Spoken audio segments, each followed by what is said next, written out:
J'ai mis ma veste. Il y a une clim qui a été posée là, il y a quelques secondes par Mumbagna, tu sais, qui s'est mis à son compte. Ouais, il a pris un statut d'auto-entrepreneur, prestation de service, pose de clim, mais tu l'appelles dernière minute. À tout moment, t'as trop chaud, le mec te dit attends, j'arrive.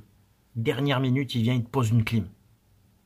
Salutations à toutes et à tous, Steve, supporter of Marseille, j'espère que vous allez bien. Si tu es nouveau sur ma chaîne, l'ensemble de mes abonnés et moi-même te souhaitons la bienvenue. Ici, on parle foot, on va débriefer, analyser ce match ensemble, TFC, Olympique de Marseille, 30e journée de Ligue 1 Uber Eats, match nul là-bas, 2-2 au Stadium, allez, c'est parti.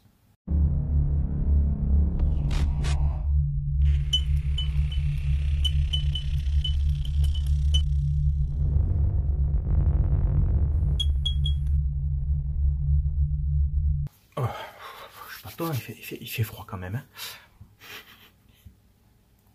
Alors Toulouse, la saucisse est bonne? Oh, elle était facile celle-là, elle était facile. Mais oui, mais alors, on va parler de l'ambiance. Tu sais, avec moi toujours, on parle toujours de l'ambiance parce qu'on met toujours en avant nos supporters, nos ultras qui ont fait le déplacement là-bas au Stadium, plus tous les supporters hors parkage marseillais qui étaient présents dans le stade, parce qu'on a bien entendu le ouah sur le but de Mumbagna à la fin du match.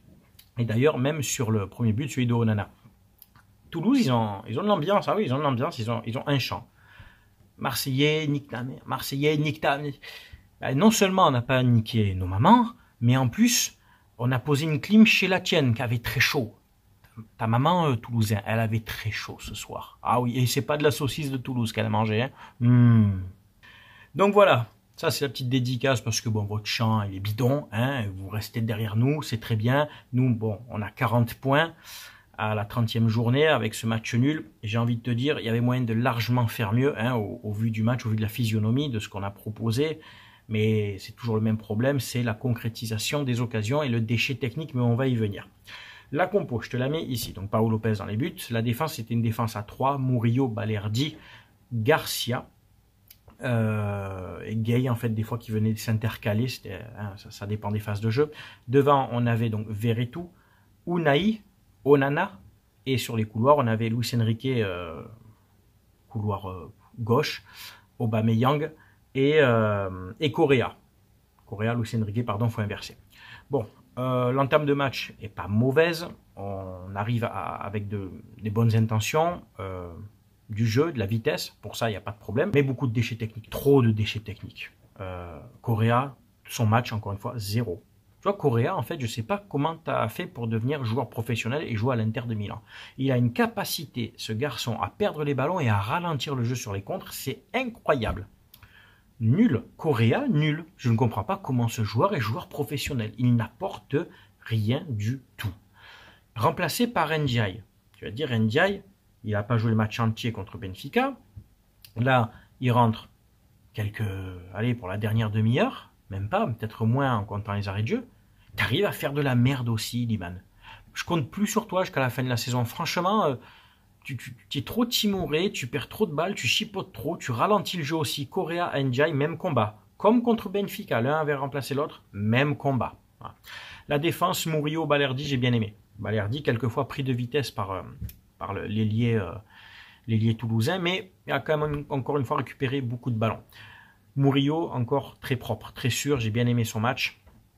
Gay, Garcia, hein, on va dire axe gauche, à un moment l'un a suppléé l'autre, c'était pas mal aussi. Garcia, son retour fait du bien aussi, son retour dans le 11 de départ. Il apporte aussi de la fraîcheur, même si tout n'est pas parfait dans son jeu, mais il se bat. Il a récupéré pas mal de ballons défensivement. Offensivement, c'est beaucoup plus brouillon, hein, d'accord.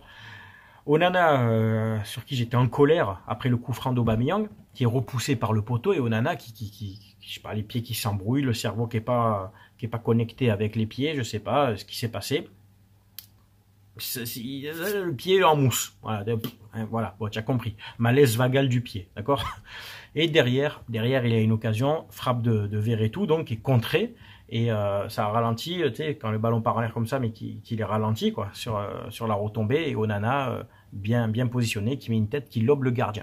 Les Toulousains pleureuses, au début on demandait, je sais pas, un hors-jeu, puis après on demandait une obstruction, puis après on demandait je ne sais pas trop quoi. Bon, arrêtez, il y a but, basta, quoi. Arrêtez de vous plaindre, d'accord. Donc ouverture du score. Et puis parce que c'est l'OM, et qu'on ne peut pas enchaîner des bonnes prestations, surtout un joueur comme Paolo Lopez, qui avait fait un super match contre Benfica, va faire une sortie d'un autre monde. Pourtant, tu es gardien professionnel. Je te garantis que moi, mon petit niveau de gardien, des sorties comme ça, sur un corner sortant en plus, mais jamais de la vie, tu vais le chercher. Tu sais que tu ne vas pas l'avoir. Tu cours, sur un corner sortant comme ça, tu cours moins vite que la trajectoire du ballon. Donc tu sais que tu ne vas pas l'avoir, en plus il est sortant. Le joueur s'appuie légèrement sur Gueye. Bon, ça par contre, ça aurait été bien de le revoir aux images et que la VAR n'est pas intervenue. Ça s'appuie quand même copieusement sur Gueye. Et donc forcément, la tête, elle n'est pas puissante. Elle est juste cadrée, ça suffit pour faire but. Alors que si Paolo Lopez était resté dans ta cage, tu la prenais sans problème. Donc Paolo Lopez sur le but 0. Hein, voilà. Un partout à la mi-temps. On attaque la deuxième mi-temps et la fatigue commence à se faire ressentir. Forcément, il y a des premiers changements. Verretou est remplacé par Kondogbia. Correa, donc 0 dégueulasse, remplacé par Ndiaye. Aubameyang qui a eu beaucoup d'occasions, frappe sur le poteau, des frappes sorties par le gardien, beaucoup de débauche d'énergie, beaucoup d'intensité dans son jeu, à se proposer, à faire des appels. Très bon match d'Aubameyang, il manquait que le but. Voilà. Lui, il n'a pas triché, il s'est donné à fond, remplacé par Mumbagna. Mumbagna, le poseur de clim. Tu peux retrouver son numéro SIRET sur société.com.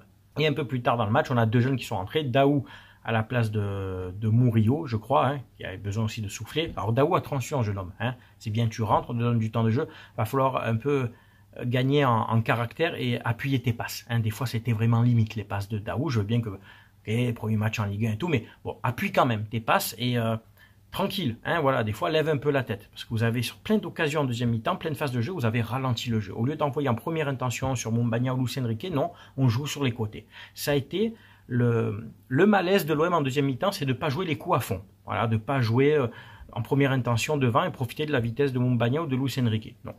Et après, il y a eu un autre changement. Abdallah, qui est apparemment de la famille de Maoulida, qui est rentré à la place de Onana, le buteur. Très peu mis en avant, mais voilà, il a fait sa rentrée, il a apporté un petit peu. C'est un joueur offensif apparemment, il essaie d'apporter un peu. Et donc, il y a ce deuxième but, ce but toulousain. Unai, j'ai oublié d'en parler, donc Unai qui était titulaire dans la composition, qui a fait de la merde, quoi. Unai, sur le but toulousain, sur le deuxième but, tu sais quoi ce marquage, c'est quoi cette manière de défendre? Tu cours à côté, t'envoies un peu la jambe, pas la jambe, t'envoies la jambe, pas la jambe. On aurait dit un DJ, tu sais, Unai sur le truc, tu l'envoies ou pas, la jambe, pour de bon? Essaye de le contrer, quoi. On aurait dit Luis Enrique sur un but qu'on prend, je crois c'est à Lille, ou pareil, il défend pas, quoi. Tu vois, c'est lourd tout ça, hein. Donc ben, la frappe, elle est belle, frappe du gauche entre le poteau et la barre, enfin sous le gardien, quoi, hein, t'as compris. Bon, ça fait 2-1 pour Toulouse, vers la 80e, on se dit, ça y est, ça va être une défaite, et Toulousain, Marseillais, nique ta mère. Et puis, il y a ce centre venu de loin, dévié, je crois, de la tête, je n'arrive même plus à voir l'action, et puis Mumbagna qui, sorti de nulle part, te sort un ciseau, mon pote, un ciseau, voilà. Eh, Toulousain. Ciseaux. Magnifique petit filet. J'étais comme ça sur lui. J'ai eu le but, j'ai bloqué comme ça. Et je te dis, j'ai bloqué longtemps. Là, je te le fais en vitesse réelle. Ah, le but de Mumbagna. Magnifique. Au moins, on perd pas. On va chercher un point. Et c'est mérité. Franchement, les Toulousains, si vous regardez ce débrief, c'est mérité. On a eu la possession de balle. Duel gagné à peu près 45-55, tu vois. Et nombre de tirs, on a eu autant de tirs chacun, on en a cadré un peu plus. Non, ne commencez pas à dire que vous méritez la victoire. Je pense que le match nul est plus que mérité pour vous. Et si nous, on était un peu plus fin offensivement, c'est un match qu'on aurait pu remporter. Parce que Correa, parce que Ndiaye, parce que Unai aussi. Voilà, tu joues avec ce genre de mec, c'est compliqué quand même. Hein. Tu t'handicapes d'entrer avec des joueurs comme ça, quoi. Surtout quand ils sont titulaires. Correa, Unai, c'était compliqué sur ce match-là. Enfin voilà, bon, c'est tout pour ce débrief, j'espère qu'il t'a plu, c'est bien entendu à toi de commenter, de donner ton avis, que tu sois supporter de l'OM, de Toulouse ou d'une autre équipe, tu sais qu'avec moi on respecte les avis de chacun. Vous êtes plus de 26, 28 je crois maintenant à avoir adhéré au niveau 2, adhérer à la chaîne niveau 2 Ultra, hein, à 3,99 €, ce qui vous ouvre droit donc à une participation, à un tirage au sort pour tenter de gagner un maillot. Celui qui est tiré au sort gagnera un maillot de son choix, de sa taille, et les frais de port c'est pour moi, je lui envoie. Et sachez qu'une partie de l'argent récolté grâce à cette adhésion à 3,99 € part aussi dans les cagnottes pour les deux associations à qui je collabore, les Petites Sœurs des Pauvres et Sourire à la Vie. Avant la fin du mois, donc il y aura le tirage au sort vers le 29 ou 30 avril. Et bien entendu, j'essaierai d'ici là de vous proposer aussi une vidéo privée pour les adhérents du niveau 2 ultra, et tant qu'à faire pour le premier mois, parce qu'ils sont 2 ou 3, les adhérents niveau supporter à 1,99 €. Une vidéo privée pour vous, il faudra que je trouve un sujet, mais voilà, j'essaierai dans la semaine de vous trouver une vidéo pour vous, c'est promis les gars. C'est normal, c'est prévu dans le tarif d'avoir au moins une vidéo, d'avoir du contenu privé pour vous. Voilà. Mon partenaire maillogo.co toujours, en Chine, donc il te propose des maillots, des équipements de l'OM ou d'autres équipes, maillots vintage, maillots récents, hommes, femmes, enfants, club, nation, tout ce que tu veux. Avec mon code SOM, tu auras 15% de réduction et 5% est reversé de ton panier et reversé aux 2 associations à qui je collabore depuis 3 ans. Les Petites Sœurs des Pauvres et Sourire à la Vie. Donc tu vois, on récolte des fonds un peu de partout, avec les adhésions de la chaîne, avec mon partenaire en Chine, et on en est déjà 4 000 € de dons en 3 ans. Et on va gonfler, on gonfle la cagnotte. Donc maillogo.co, pas .com.co, choisis les équipements que tu veux, le code SOM, 15% de réduction, 5% de ton panier va dans la cagnotte. Et au bout de 79 € d'achat, les frais de port en plus sont offerts. Voilà, c'est gagnant, gagnant, gagnant. Voilà. C'est tout pour cette vidéo. J'espère qu'elle vous a plu. C'est bien entendu à vous de commenter. Et je vous dis à très bientôt pour une prochaine vidéo. C'était Steve, supporter of Marseille. Passez une très belle soirée. À très bientôt. Ciao, ciao tout le monde.